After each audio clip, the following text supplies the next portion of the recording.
Hello everyone and welcome back to the channel. My name is Brent and in today's video we're going to go ahead and do our stock market weekly recap for the M1 Finance dividend portfolio. We're going to go ahead and recap from the 6th to the 10th of December 2021. We're going to go ahead and hit 5 areas. Number 1, the overall performance of the M1 Finance dividend portfolio. Number 2, the weekly performance. Number 3, the past buys, the sells, the dividends that we've received here over the past week or so. And then we're going to go ahead and use that information to update the current portfolio dividend income. We're going to go ahead and show you guys how to track your own dividends portfolio on a monthly basis, on a yearly basis. So we'll go ahead and track that with you guys as well. And then number 5, we're going to go ahead and go over what stocks we're buying this upcoming week here on the 13th of December 2021. We're about halfway through the month already with just a little over 2 weeks remaining here in 2021. So hope you're all excited. You know, I am. I'm kind of waiting for 2022 to hit. So we got a brand new year. We can start depositing some more capital towards that Roth IRA and kind of go on from there. So let me know what your guys' plans are for 2022 and let's go ahead and get into the video. This is a portfolio that we created here on the channel back on January 8th, 2018. I recorded our initial deposit. It was kind of brand new to this platform, so I had automatic investing turned on. We deposited capital. It got 100% invested for a portfolio, kind of kicking off everything for me automatically. We kind of went over that whole thing at the past, but since then we've had some nice growth here. We've had $12,000 in capital gains now. This is more from market gains. Well, this is gains altogether. This is from market gains. $9,277 is from straight market appreciation. And then we've earned dividends. This is a dividend portfolio within the Roth IRA. So we've earned roughly $2,750 in dividends.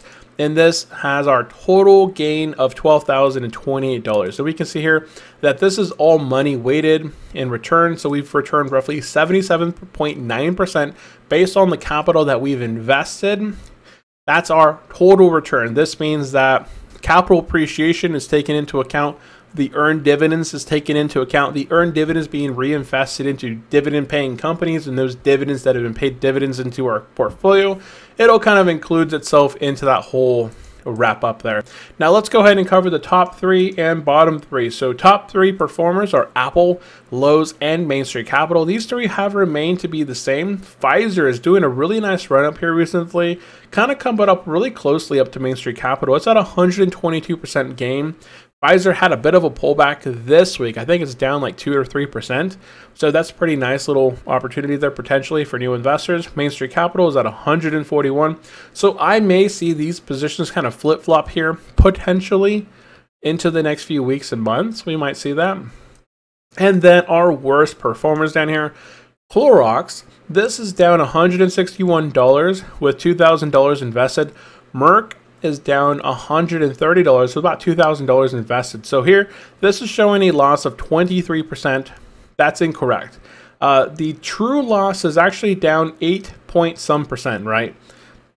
So I put $2,000 into both of these positions. This is down 7.85, which is down $138. This is down 160. So really, this position is down roughly 8 point some percent. This is kind of incorrect. I don't know why it does this, but it's kind of funky. I might have to sell out of Clorox and just kind of let it settle and then just buy it back. I'm not sure, but I ain't worried about it.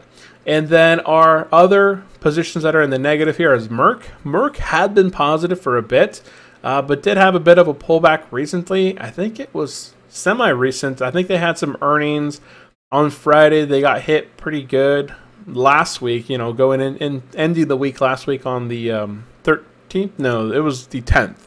The 10th of December, they had a bit of a beatdown and kind of went down into the negative a bit more. Kind of an interesting opportunity right now. I'm not sure if I want to buy more of it or just kind of hold off and just let it settle. But it is down 7.85%. Colgate, Hormel Foods, Cardinal Health, these 3 positions here moved back into the green now. So they had been kind of in the red for a bit. I know Colgate and Hormel Food had been in the red. They've kind of slightly moved higher. So they're kind of getting their footing now. That's kind of why I kind of bought these at the positions that they had been. They were downtrending, but then they stopped downtrending. They kind of got their footing together. Now they're just kind of bracing and kind of positioning their feet to hopefully kind of push themselves forward along there. But we'll go ahead and kind of see how they play out here in the future months. So that is the overall performance of the portfolio. Now, jumping into number 2, the weekly performance. So jumping over into the weekly performance, this portfolio had a 2.97% gain. It is mostly from market appreciation. So last week in the market was crazy. If we jump over and take a look at the S&P 500, it went up a nice 3.82%. So that's a gigantic leap in the market. I don't think the market was down heavy, not last week. Here you can see here going into the end of November, it had been down, but as of December, the markets had a nice little recovery here. We had a double dip right there in early December, higher high or a higher low. Kind of interesting there, some positive momentum. And then just really nice leap here in the S&P 500. But that's not the most surprising one. I think the Dow Jones is the most surprising one to me, just because I don't ever see the Dow Jones moving this much in a single week. I think Apple played a big part of it. I don't see the Dow Jones positions down there, but I know Apple had a really nice run up. We'll go ahead and cover the S&P 500 overall map here in just a second, and that'll kind of showcase Apple's performance as well as a few others. And then we had the NASDAQ. NASDAQ didn't pull as high ahead as, say, the S&P and the Dow Jones, but the NASDAQ still had a really nice run up of 3.61%. Interesting to see that this is year-to-date 21.28. The S&P is up 25.45. The Dow Jones is, I believe, in third at the moment at 17.53. And the Russell 2000, these are the small mid-cap companies, is up 12%. So yeah, this is in fourth. The Dow Jones is in third. The NASDAQ is in second. And the S&P 500 is in first place as of this week so far. Now, taking a look at the overall performance here, this is the heat map that I like to look at. Check out Apple. 1 week performance here. Apple up 10.88%. Microsoft up 6.05%. Adobe, Oracle 16.31%, Broadcom right there 13%, Qualcomm 4.17%, Google, I haven't seen Google do much at all in quite a while. Actually, year to date Google's up like 30, 40 some percent. So Google kind of woke up, I think, here in 2021. I remember in the past Google had been kind of trending sideways for a while. So it's nice to see that Google has been growing here in the short term. Facebook, I bought Facebook. I did buy $10,000 of Facebook. So I loaded up on some Facebook at this price. I started streaming myself. I started streaming some gameplay on Facebook Live, on Twitch, and on YouTube, on my other YouTube channel.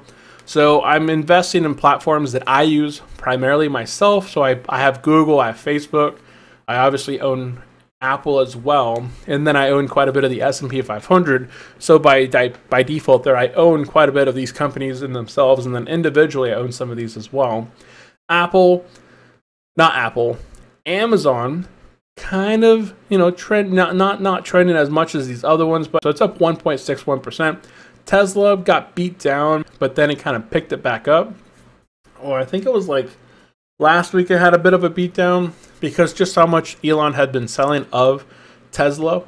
But once that kind of settles, I believe that Tesla may have a nice little run up. I know I get a lot of comments from investors down in the comment section below saying, hey, now's the time to buy Tesla. But Tesla isn't one that I am buying. Financial, so Visa and MasterCard, they had been beat down in the short term. So if we go and take a look at the 3 month here, Visa over the past 3 months is still down 5%, but they had a nice recovery here in the short term, and MasterCard as well. So financial credit services had been kind of beat down. You can still see PayPal is down over the past 3 months, still 32.79% over the past 3 months. But you can see here over the past 1 week, they've actually had a nice, this is kind of showing signs of recovery now. They may have hit a bottom and they stopped bleeding out here. PayPal up 2.49% on the week, but you may see a bounce really nicely in PayPal in the future, similar to what we've seen here with Visa and MasterCard. And then just everything else in the market, pretty red. Pfizer, down 2.75. I thought Merck was down as well. And these are positions in my portfolio, Pfizer and Merck. that had been slightly negative, I think, this past week. But overall, I'm not touching telecom anymore. I'm done with Verizon and AT&T. Those positions will never be back in my portfolio again. I've seen a lot of investors in the Facebook side really discussing AT&T and Verizon, but you don't want to chase yield. You want to chase opportunity like growth. Companies with really good fundamentals that are showing upside potential for their revenue, net income, free cash flow, just earnings. You want that to all be moving to the upside and don't stagnate, right? So 1 week, we've got that all knocked out of the way. So I think we did fairly good. We did 3%. We didn't stay in line with the main 3 indexes, but I think last week we had been positive where the market had been negative. So I'm completely fine with being up, 2.9% in the week here.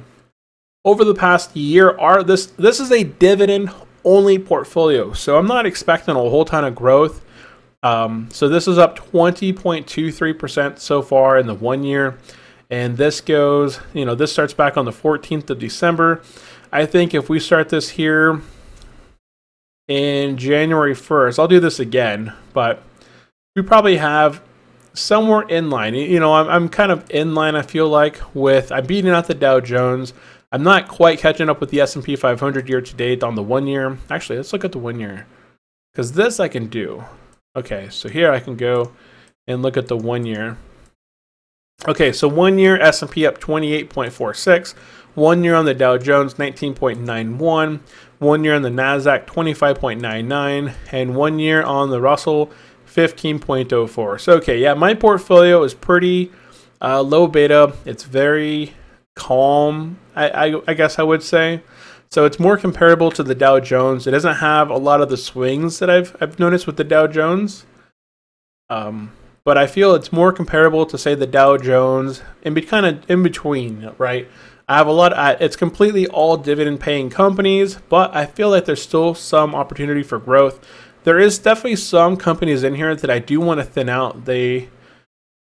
Some of these probably towards the bottom here, I think, for the 1 year, like I'd consider thinning out 3M. I'd consider thinning out Kimberly-Clark, I think, was one I considered thinning out. Like, there's some thinnage I'd want to do on my portfolio to kind of thin out some of the companies that are just kind of stagnating, trending sideways versus growing into the future, right? So that's something I just have to look at, spend some time looking at it and making some adjustments in the portfolio. So that was a long number 2. Let's go into number 3, activity, buys and sells.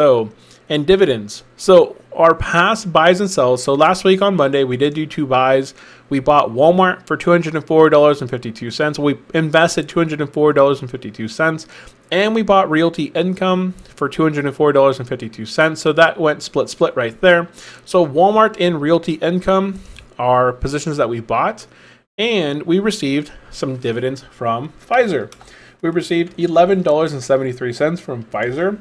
We received $6.76 from Southern Company, and we received $9.80 from Johnson & Johnson. So over the past 1 week, we have received $28.29 in dividends. So that's pretty nice, and that just kind of adds into the total cash balance that we have to invest. So I definitely want to have this fully invested. I don't like having cash on the sidelines in my stock market accounts. Like the money that I invest in the stock market accounts, I want that to be invested to the max, I suppose. So that's the way I feel about money in the cash account, in the having cash just kind of sitting on the sidelines and versus having it 100% invested. Let me know down in the comment section, what's your take on it? Do you like having cash available on the sidelines, or do you just like to have it all invested in your portfolio? Let me know there in the comment section below. So yeah, let's go ahead and update our tracking our dividends now, right? So jumping over to trackyourdividends.com, this is a completely free dividend tracker.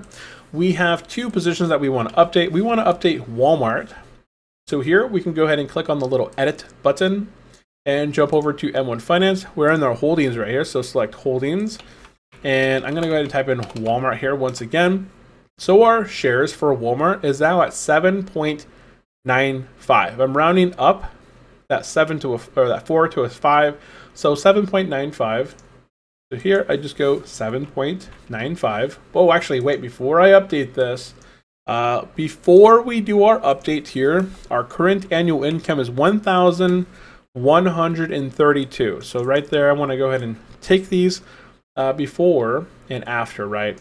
And then our current annual income for Walmart is $14.23. Okay, so now I can do this update here. I just kind of like to keep track of this. 7.95, so 7.95, and our cost per share, this is our unit cost, went from 98.66 to 106.10. So we actually increased our cost, our average price, by quite a bit. 106.10 there. So we go over here, 106.10, update that.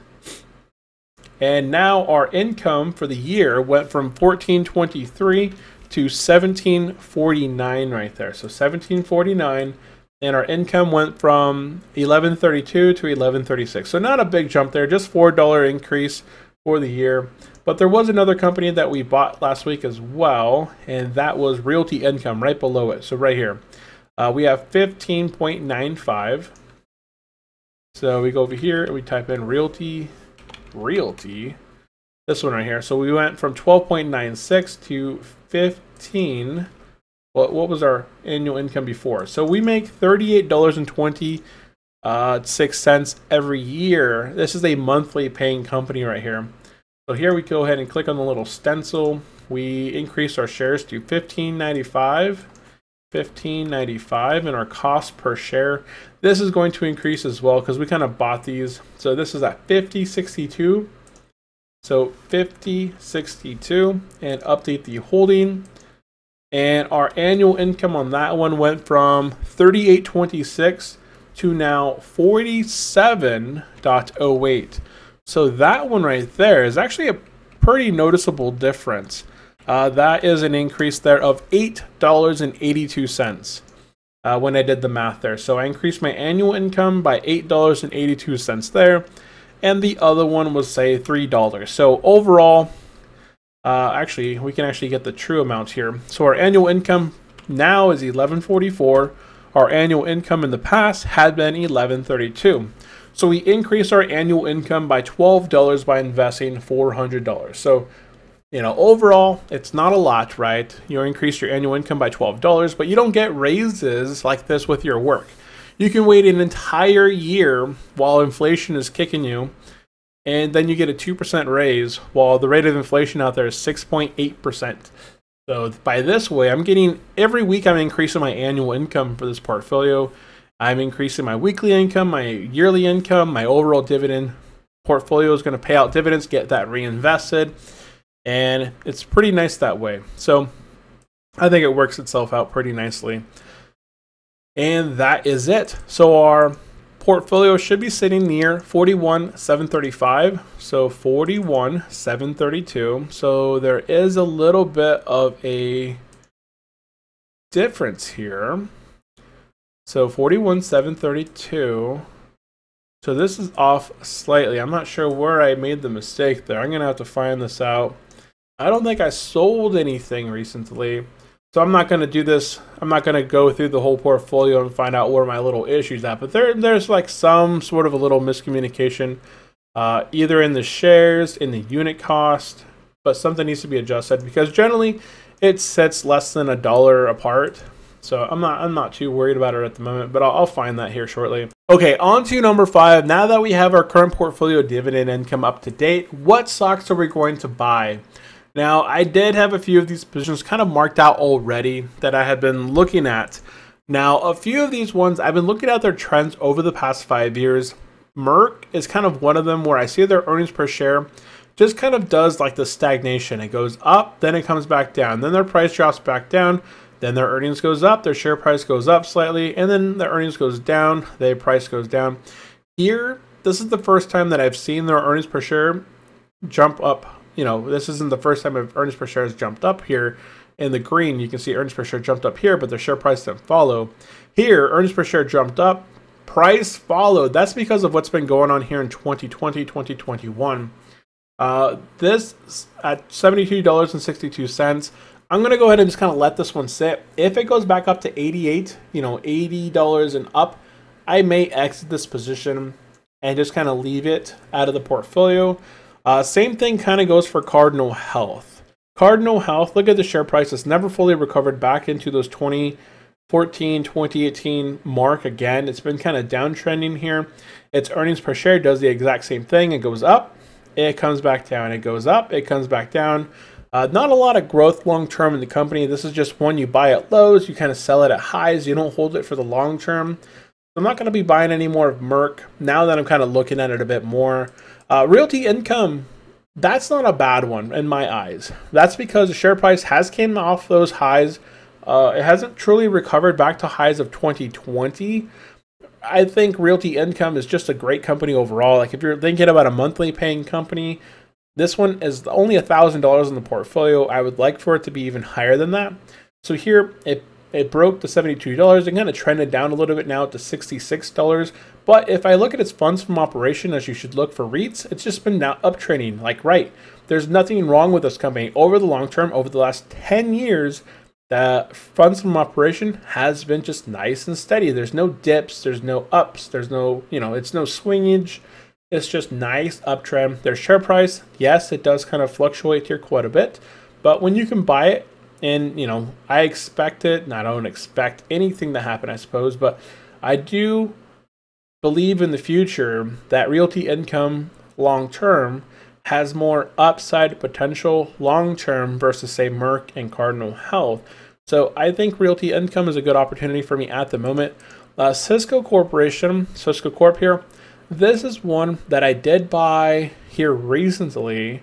Its earnings per share has been kind of weird here going after 2016. It had been downtrending for quite a bit, hit 2016, uptrended for quite a while, and then as of 2020 dropped off a cliff and has slowly picked it back up. So the share price fell off a cliff as well, along with the earnings. That was because places closed, places all around, restaurants, businesses, they closed, they stopped delivering. That hurt their supply chain. I'm not sure if they're going through supply chain issues themselves, but I'm pretty sure with the reopening everywhere that's kind of going on, this should slowly recover back up, and it should recover back up to its 2020 highs. It kind of broke out to a 2020 high right there, but it's been downtrending, so I don't mind buying this one. I don't think I have where I generally want to see most of my new positions at. Yeah, it's at $14.49. It's up 67%. So I'm going to continue to dollar cost average, but that's going to raise my unit cost on that one. Other positions that I am considering buying at the moment, I don't have a lot of other positions that I'm really interested in buying at the moment. That's the bad thing, right? I don't like not having opportunity out there. So I really need to take a look at, not my portfolio, but I really need to take a look at outside of my portfolio. What do I want to buy more of? So what I'm going to do for now is split this, some Realty Income. I'm going to go ahead and buy, we will say $300. I'm going to go ahead and confirm that buy. Done. And then we're going to go ahead and add a bit more to Cisco. Now, Cisco had a nice run up this past week.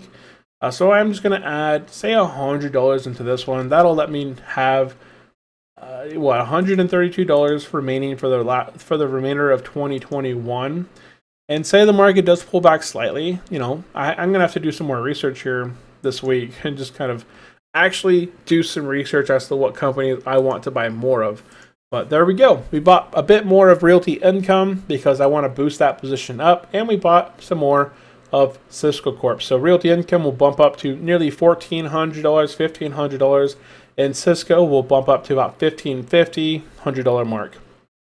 So There we go. What companies are you guys buying out there in the markets? Let me know down in the comment section below. And that is going to be it for this video. Thank you all for tuning in. If you guys have any comments or questions for me at all, let me know down in the comment section below. Otherwise, thank you all for tuning in. Thank you for watching. And I will see you guys in the next video. Bye-bye.